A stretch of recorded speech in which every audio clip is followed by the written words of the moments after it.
حضرات، پے کرے عشق و محبت، مداح رسول، شاعر رسول حضرت حسان بن ثابت رضی اللہ تعالی عنہ ارشاد فرماتے ہیں: اجمل منک لم تر قط عینی واحسن منک لم تلد النساء۔ سبحان اللہ، سبحان اللہ۔ ترجمہ بھی آپ سماعت کریں، عربی شعر ہے تبھی سمجھ میں آئے گا۔ اجمل منک لم تر قط عینی، یا رسول اللہ صلی اللہ تعالی علیہ وسلم، آپ سے خوبصورت، آپ سے حسین و جمیل میری آنکھوں نے کسی کو دیکھا ہی نہیں۔ سبحان اللہ۔ وَأَحْسَنَ مِنْكَ لَمْ تَلِدُ النِّسَاءُ، اور دیکھتا بھی کیسے جبکہ کسی خاتون نے آپ سے جیسا حسین و جمیل کسی کو جنا ہی نہیں۔ سبحان اللہ۔ خلقت مبرئا من كل عیب كأنك قد خلقت كما تشاء۔ ترجمہ اس کا ہے: خلقت مبرئا من كل عیب، آپ ہر عیب سے پاک اور منزہ پیدا کیے گئے، گویا کہ آپ ایسا ہی پیدا کیے گئے جیسا کہ آپ چاہتے تھے، جیسا کہ آپ کا منشا تھا۔ سبحان اللہ، سبحان اللہ۔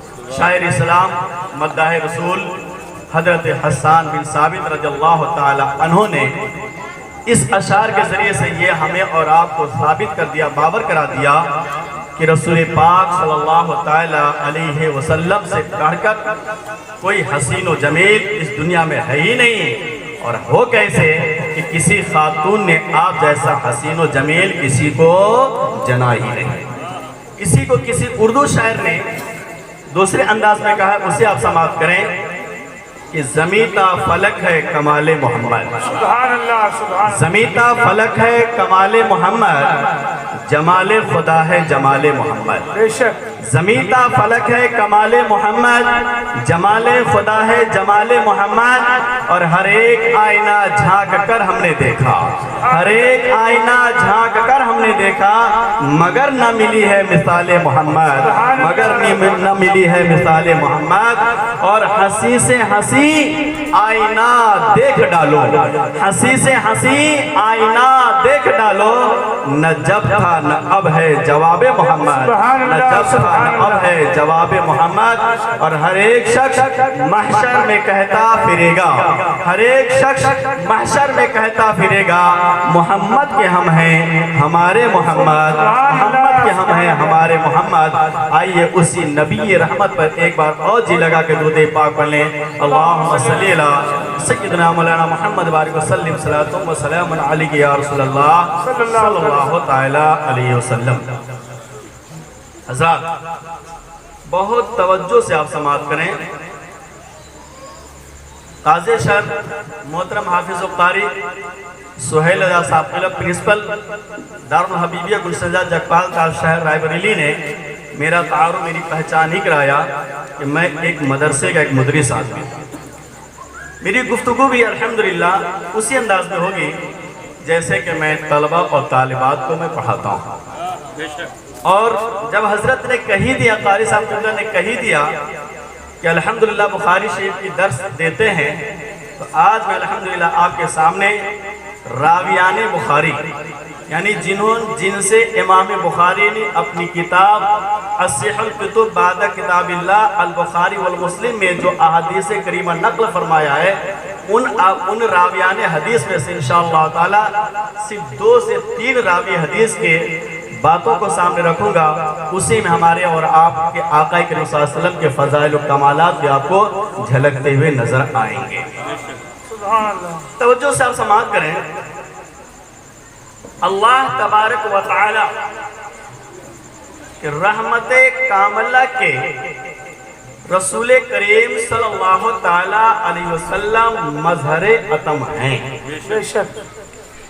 یہی وجہ ہے کہ نبی کریم صلی اللہ تعالی علیہ وسلم آپ جب عالم ارواح میں تھے تب بھی آپ سراپا رحمت تھے۔ اشارہ سے میں بتا کر دوں، اول البشر سیدنا حضرت آدم علیہ السلام کی توبہ اگر بارگاہ خداوندی میں قبول ہوئی ہے تو وہ بھی ذات مصطفیٰ جان رحمت کے وسیلے سے قبول ہوئی ہے، اور اس وقت ہمارے اور آپ کے نبی کریم صلی اللہ تعالی علیہ وسلم عالم ارواحی میں تھے۔ گویا کہ نبی کریم صلی اللہ تعالی علیہ وسلم عالم ارواح میں بھی سراپا رحمت، اور آپ جب عالم ارواح سے اس خاکدان گیتی پر تشریف لائے، اس خاکدان گیتی پر آپ تشریف لائے تو سراپا رحمت بن کر کے تشریف لائے۔ قرآن پاک ببانگ دہل اعلان فرماتا ہے وَمَا أَرْسَلْنَاكَ إِلَّا رَحْمَةً لِلْعَالَمِينَ، اے محبوب ہم نے آپ کو سارے جہاں والوں کے لیے رحمت بنا کر کے بھیجا ہے۔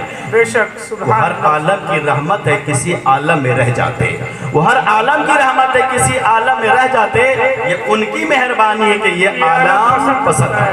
سبحان اللہ۔ آپ سمجھ گئے کہ عالم ارواح میں بھی ہمارے اور آپ کے نبی کریم صلی اللہ تعالی علیہ وسلم سراپا رحمت، اور جب آپ عالم خاکدان گیتی پر تشریف لائے تو بھی آپ سراپا رحمت بن کر کے تشریف لے گئے تھے، اور جب آپ عالم برزخ میں ہیں تو عالم برزخ میں دنیاوی زندگی سے بھی کہیں زیادہ بڑھ کر اور دنیاوی زندگی سے بھی کہیں اعلیٰ انداز میں اپنی امتیوں کے اوپر رحم و کرم فرماتے ہیں، اور انشاءاللہ تعالی صبح قیامت تک فرماتے رہیں گے۔ اور قیامت کا تو عالم یہ ہے کہ حقیقت میں قیامت کا وقوع اور قیامت کا انعقاد نبی کریم صلی اللہ تعالی علیہ وسلم کی رحمت کاملہ کے ظہور ہی کے لیے ہوگا۔ اگر یہ رحمت عالم صلی اللہ علیہ وسلم کی رحمتوں کا ظہور کرنا مقصود نہ ہوتا تو حقیقت میں قیامت کا انعقاد اور ظہور ہی نہ ہوگا۔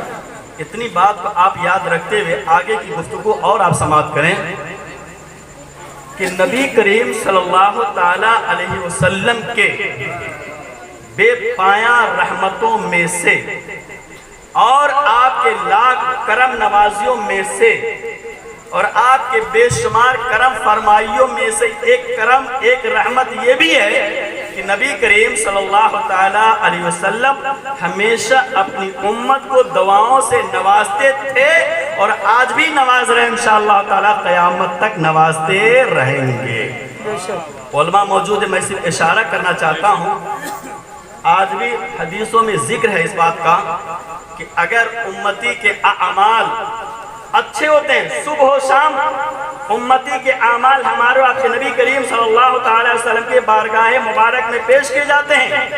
اگر امتی کے اعمال اگر اچھے ہوتے ہیں تو نبی کریم صلی اللہ علیہ وسلم اس پر خوش ہوتے ہیں، اور خوش ہو کر کے ہمارے آقا دعاؤں سے نوازتے ہیں، اور اگر امتی کے اعمال اگر اچھے نہیں ہوتے تو نبی کریم صلی اللہ علیہ وسلم کے قلب مبارک کو تکلیف اور اذیت پہنچتی ہے۔ اس سے ہمیں اور آپ کو ایک پیغام ملتا ہے کہ اے امت محمدیہ، اگر نبی کریم صلی اللہ تعالی علیہ وسلم کے دعاؤں کے خواہش مند ہو، اگر نبی کریم صلی اللہ علیہ وسلم کے رحمت کے طلبگار بننا چاہتے ہو تو آج بھی اپنے اعمال کو درست کر لو۔ نبی کریم صلی اللہ علیہ وسلم قبر انور میں بھی موجود ہو کر کے جیسے اپنے صحابہ کو دعا سے نوازتے تھے، آج بھی تمہیں نوازیں گے، انشاءاللہ صبح قیامت تک نوازتے رہیں گے۔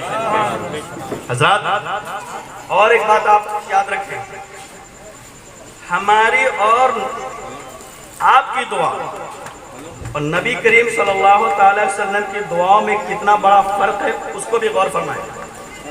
ہمارے اور آپ کی دعاؤں کا حالم یہ ہے کہ پوری زندگی ہم دعا کرتے رہیں لیکن پھر بھی ہماری دعا میں وہ اثر نہیں کہ وہ قبول ہی ہو جائے، مگر قربان جائے نبی کریم صلی اللہ تعالی وسلم کی دعائے رحمت پر، آپ کے اشارے رحمت پر کہ ادھر لبھائے مبارک جنبش ہوتی ہے، ادھر لبھائے مبارک سے کلمات نکلتے ہیں، اور ادھر بارگاہ خداوندی سے اجابت و قبول کا پروانہ آ جاتا ہے، اور رب کریم اس دعا کو قبول فرما لیا کرتا ہے۔ سبحان اللہ سبحان اللہ۔ اس کی شہادت کے لیے میں قرآن پاک کی ایک آیت کریمہ کو پیش کر دینا چاہتا ہوں۔ سورہ توبہ کی آیت، علماء موجود ہے، حفاظ کرام موجود ہے۔ اللہ تبارک و تعالی نبی کریم صلی اللہ تعالی وسلم سے مخاطب ہو کر ارشاد فرماتا ہے وَصَلِّ عَلَيْهِمْ إِنَّ صَلَاتَكَ سَكَنٌ لَهُمْ، واللہ سمیع علیم۔ ترجمہ ہے، اے میرے محبوب اپنی امتیوں کے حق میں آپ دعائے خیر فرماتے رہیں۔ ان صلاتک سکن لہم، بے شک آپ کی دعا ان کے لیے سکون، ان کے لیے رحمت اور ان کے لیے خیر و برکت کا ذریعہ ہے۔ واللہ سمیع علیم، اور اللہ خوب سنتا اور جانتا ہے۔ معلوم کیا ہوا کہ رب کریم رحمت دو عالم صلی اللہ علیہ وسلم کی دعاؤں کو کرنے کا حکم فرما رہا ہے، اور اس لیے فرما رہا ہے کہ نبی کریم صلی اللہ علیہ وسلم کی دعا ان کے حق امت کے حکم قبول بھی ہوتی ہے، اور نبی کے صلی اللہ علیہ وسلم کی دعا امت کے حق میں کہتے ہیں سکون اور رحمت کا ایک بہترین ذریعہ بھی ہے، اور اللہ تعالیٰ اس دعا کو سنتا اور قبول بھی فرماتا ہے۔ اتنی بات آپ سمجھ گئے۔ آخری حدیث پاک ایک جملہ سنا دوں۔ رسول کریم صلی اللہ علیہ وسلم کے بہت پیارے صحابی کا نام ہے، جن کا نام ہے حضرت حذیفہ بن یمان رضی اللہ تعالیٰ عنہ۔ ان کو کہا جاتا تھا رازدار رسول صلی اللہ تعالیٰ علیہ وسلم۔ حضرت حذیفہ بن یمان رضی اللہ تعالیٰ عنہ ارشاد فرماتے ہیں ان النبی صلی اللہ تعالیٰ علیہ وسلم اذا دعا للرجل اصابتہ۔ توجہ دیجئے مسلمان، ترجمہ اس کا ہے ان النبی صلی اللہ علیہ وسلم اذا دعا للرجل، نبی کریم صلی اللہ تعالیٰ علیہ وسلم جب بھی کسی شخص کے لیے، کسی انسان کے لیے، اذا دعا جب بھی کسی شخص کے لیے، انسان کے لیے دعا فرماتے ہیں، اصابت ہو، وہ دعا ضرور لگ ہی جاتی، وہ دعا ضرور قبول ہو ہی جاتی۔ اور آگے حضرت حذیفہ بن یمان فرماتے ہیں وَأَصَابَتْهُ وَلَدَهُ وَوَلَدَ وَلَدٍ، اور صرف اسی انسانی کو نبی کی دعا نہیں لگتی، بلکہ ان کی اولاد، ان کی اولاد کی اولاد، بلکہ ان کی پوری نسل کو وہ دعا لگ جاتی ہے۔ یہ ہے نبی کریم صلی اللہ علیہ وسلم کی دعائے جلیل کی برکت، اور یہ ہے نبی کریم صلی اللہ علیہ وسلم کی دعائے مبارک کا نتیجہ۔ حضرات، یہ میری تمہیدی گفتگو کو ذہن میں رکھتے ہوئے اب آئیے میں اپنی بات کو اپنے مقصد کی طرف لے کر کے چلوں۔ ایک بات جی لگا کے درود پاک پڑھ لیجیے۔ اللہم صلی علی سیدنا محمد وعلی وسلم، صلاۃ و سلام علیک یا رسول اللہ صلی اللہ تعالیٰ علیہ وسلم۔ توجہ دیجیے گا، نبی کریم صلی اللہ تعالیٰ علیہ وسلم کے صحابہ میں سے ایک مشہور صحابی رسول کا نام ہے حضرت انس بن مالک رضی اللہ تعالیٰ عنہ۔ یہ انس بن مالک کون ہیں؟ حضرت انس، یہ حضرت مالک رضی اللہ تعالیٰ عنہ کے صاحبزادے کا نام ہے۔